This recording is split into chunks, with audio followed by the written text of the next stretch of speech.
Israël qui officiellement ne veut plus discuter avec l'Europe après la décision des mesures d'étiquetage. Et pourtant aujourd'hui, eh bien, l'envoyé spécial de l'Europe pour le Proche-Orient a bien été reçu au ministère israélien des Affaires étrangères. Quand on parle de boycott également depuis l'étranger, la France est souvent montrée du doigt pour appliquer un boycott qui est officiellement interdit par le gouvernement. C'est le sens de la question posée cet après-midi à l'Assemblée nationale par le député Meir Habib au Premier ministre Manuel Valls. Écoutez cet échange. Ces derniers mois, la campagne de boycott d'Israël, dite BDS, a pris des proportions alarmantes. Une seule obsession, stigmatiser, exclure. Entreprises, artistes, sportifs, universitaires.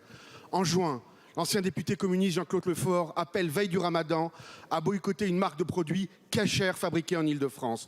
Dans le Val d'Oise, les pharmaciens sont sommés d'arrêter de vendre les médicaments Teva. Monsieur le Premier ministre, allez-vous apporter une réponse claire et donner des instructions pour faire appliquer la loi? Merci Monsieur Habib. La parole est à Monsieur le Premier ministre. Pardon.